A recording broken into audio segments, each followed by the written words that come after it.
they are good with Keir, and they would certainly, I think, sign the leaving card. Ursula von der Leyen, I think, was respectful. But when you look, that the Commission has been playing hardball in Brussels on the UK EU reset. Had it been over the line by now, it would not have been postponed. 10 years on from the Brexit referendum, Andy Burnham needs to choose his position on the European Union very carefully indeed. This is why.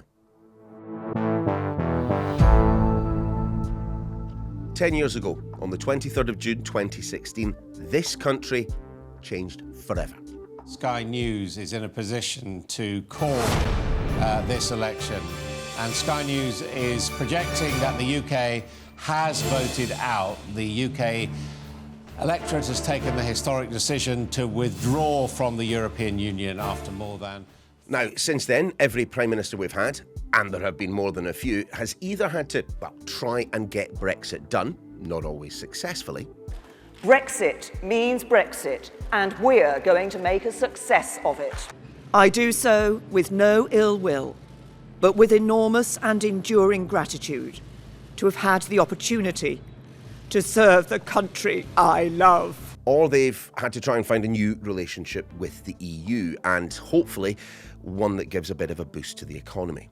I'm grounded in the job that I'm doing, which is to make sure we are closer to the EU and doing the hard yards of making sure that we establish a relationship to make that work, get that relationship with the EU into a better place. And again, reminding myself, why would we want to do that? For businesses, for the country, for the economy, because it's the best thing, it's in our national interest. Now, Keir Starmer had promised to hit the reset button with the European Union, and there was in fact a big summit scheduled for July. It was supposed to sign off on a number of UK-EU agreements and also kickstart further discussions about how better to align the UK and EU economies. But the summit was cancelled just as soon, in fact, as Starmer announced he was stepping down. So what about one-time Remainer Andy Burnham, if, of course, he actually becomes Prime Minister? His return to national politics came via the Makerfield constituency, a seat that voted 2-1 to leave. So, what relationship will Burnham have with the EU, and what relationship does he actually want? Anne McElvoy is executive editor at Politico Europe. She's also co-host of our sister podcast, Politics at Sam and Anne's. And welcome back to the podcast. And look, let's start with the bigger picture. 10 years on now from the referendum. I mean, what is your verdict? I mean, has Britain fundamentally changed? I think in some ways Britain has fundamentally changed, and the events that we've seen this week, this high drama at Westminster, the sense that things are impermanent, that prime ministers are hoiked in and hoiked out, a lot of them in the Tory years, that was a direct result of Brexit. We've still seen, despite, I think, Keir Starmer coming in very much with a plan to put that aside, he said the government would show another face to Europe. I think in practice he's found that harder. And he has found some of the backwash economically of Brexit is still there, and that has dragged down certain aspects of the economy. By no means all, but I think generally speaking that there is still a drag factor from Brexit. We're seeing parties trying so hard to deal with it and still struggling with it a decade on. When it comes to the economic side of the argument, I mean, as you've already pointed out, there is a consensus that there has been a negative effect on the UK economy, but other factors have been brought in. The United States, wars around the world, that make it very difficult to kind of put a figure on it. But one argument from the Leave supporters was that Brexit really wasn't given a chance because of Ukraine, because of COVID, because of weak leadership in Westminster. I mean, is that true?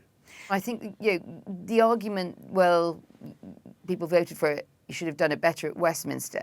It is a bit evasive because unless you had a clear plan for what was supposed to happen afterwards, and you also had a clear political plan about how you were going to drive this through, knowing that a lot of people were going to disagree with it and a lot of political factions were not going to accept it, then you didn't really have a plan. You were crossing your fingers and hoping that something would turn up. And you still hear it. I heard Nigel Farage this morning under pressure on this point in an interview.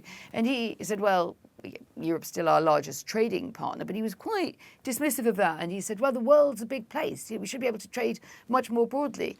And that's true, but you can't simply wish that the world will open its eyes and say we've really got to sign a big trade deal with Britain. We have, in fairness, I think this government has pushed some on. Rishi Sunak was very keen on the India deal. It got over the line under Keir Starmer, some good legacy stuff there. The Japan one is really, I think, interesting because it's very much about defence and energy renewal, new tech stuff, good modern stuff we need to do. But it's not really replacing like for like some of the friction in our dealings with Europe, and trying to put a summit together, even to get a relatively limited number of things across a line on agri-products, on electricity tariffs, youth mobility, turn into these endless stories I've had the joy of covering. And we're still inconclusive, to put it as positively as I could. I mean, one of the things that I am most struck by, and it's because we all lived through this, but like COVID, I think we have kind of, repressed the memories of that time. I mean, Brexit consumed everything politically for so many years.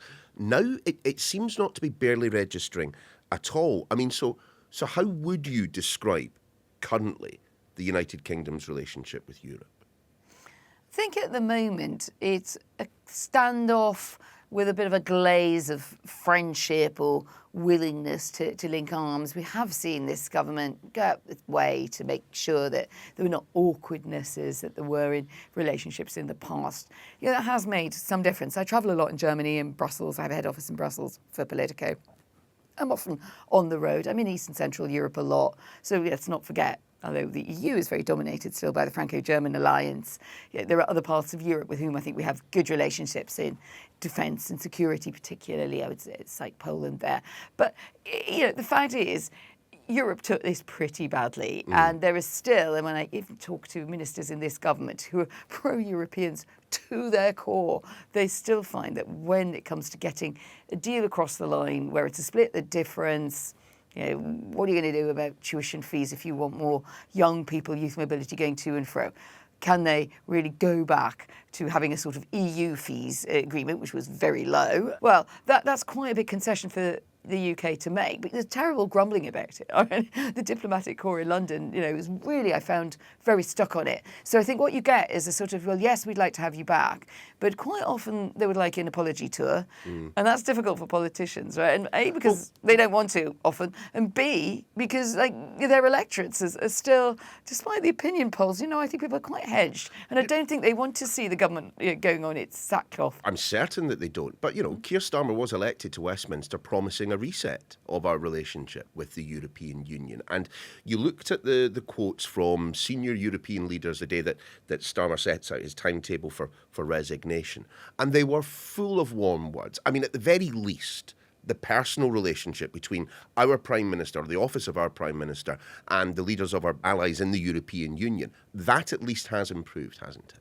It's improved largely because of Ukraine. There's some, certainly European leaders are a bit more flexible and forgiving to the UK than others. But come on, when we tried to get into a scheme called SAFE, a massive kind of weapons procurement scheme, at which the UK is good. You have a strong defence industry. We work very closely with Germany on that. They were very supportive of us coming in. And there's plucky Britain trying to stand by Ukraine. Germany is the biggest payer. France is very important. But in essence, it was blocked by France.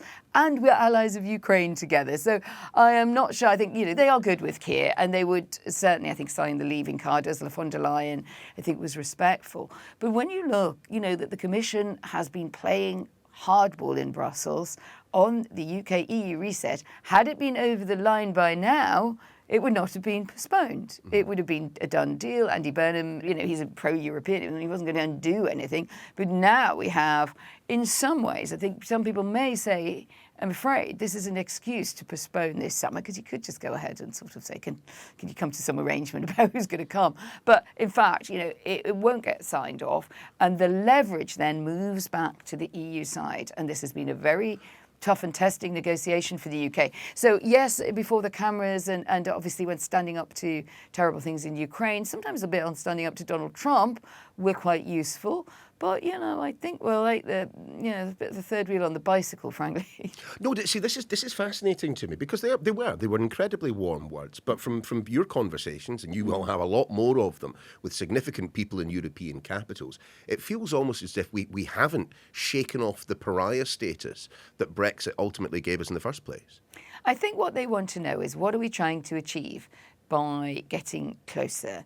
Do they think it means that we want some advantages? And obviously there are degrees of this, right? And there are some people who are like, oh, well, you guys screwed it up, but we'll try to help you where we can. But they want a tit for tat. They want to see that they gain something, which is why things like the youth mobility scheme, which then had to be rebranded as an experience by the Starmer government, which sounded quite odd, was in order to make the point that young people would be able to travel more easily, but it wouldn't add to the immigration totals, which the government was very scared of doing. And even at the last round of negotiations, I happened to be writing about just before it all kicked off last week, there were member states saying, actually, it's not the EU which issues visas, it's us. It's the Czech Republic, it's Finland, it's whoever.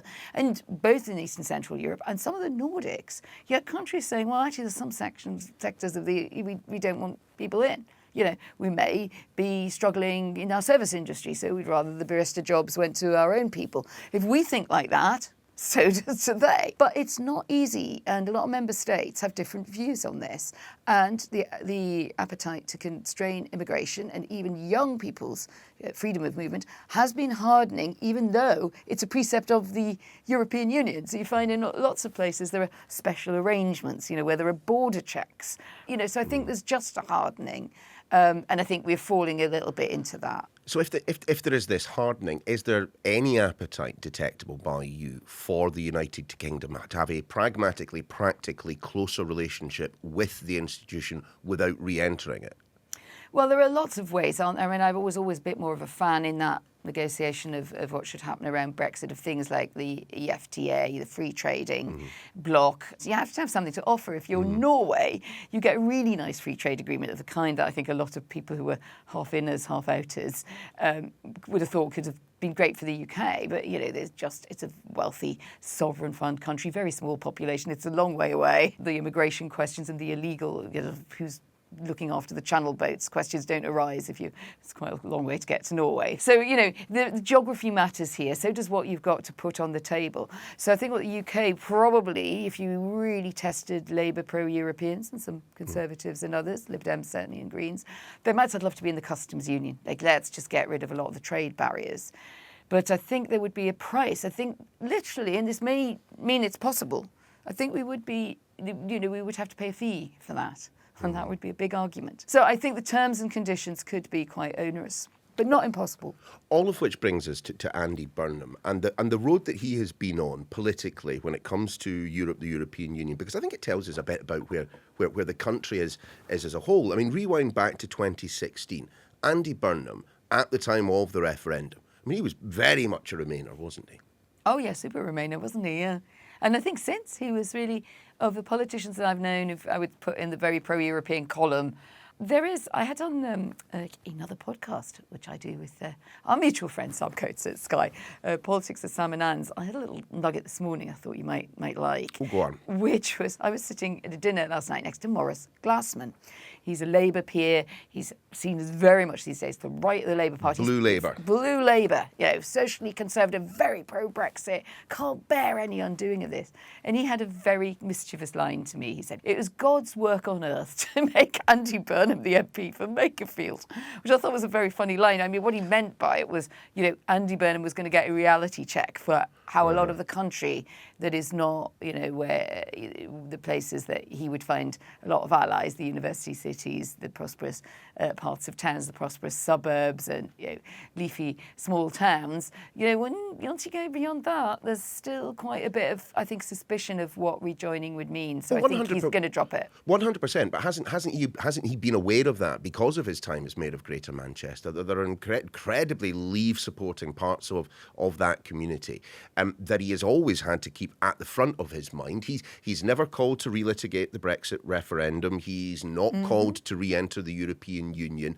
He does want a closer relationship with it, presumably, but not one which comes at the political cost of saying anything along the lines of taking us back into the European Union. But then if you go to Andy Burnham, you find he said most things at most times. He does have a reputation for being, shall we say, quite a flexible spine as a politician.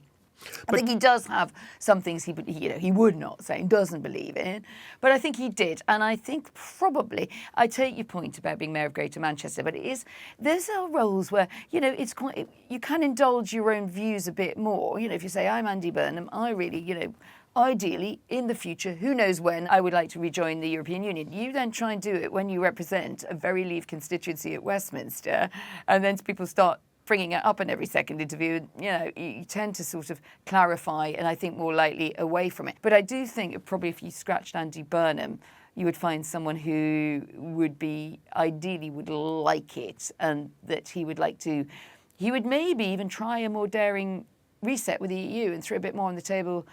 But, a couple of years out probably from an election, 2.5 years, I think he wouldn't want it to be the only dominating story for him. No, completely. And I have to say, I do agree with you. I just find it fascinating because Burnham talks an awful lot about devolution, regional power. I mean, many of the examples that he points to are examples plucked straight from Europe. So Europe has perhaps remained influential in his thinking, even if the European Union hasn't.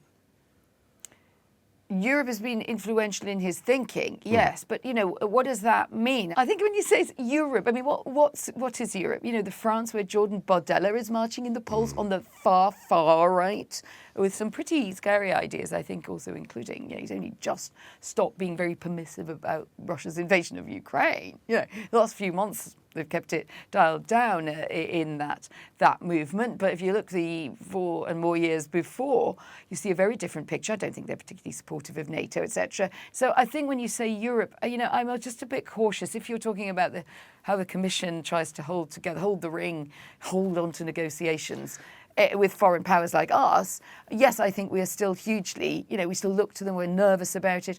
They influence trade deals. We haven't come to an agreement on our steel tariffs with Europe.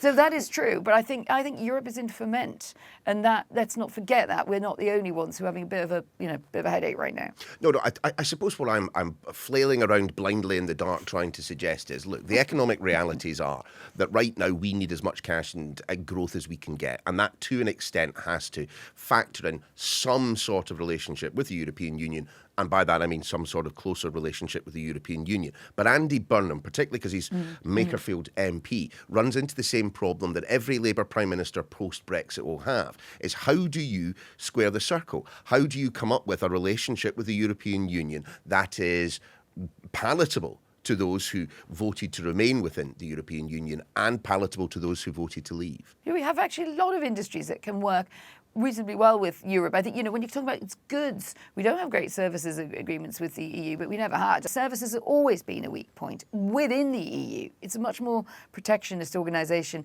in some ways. Agriculture, probably people have folk memories of the endless, arguments about agriculture and fish.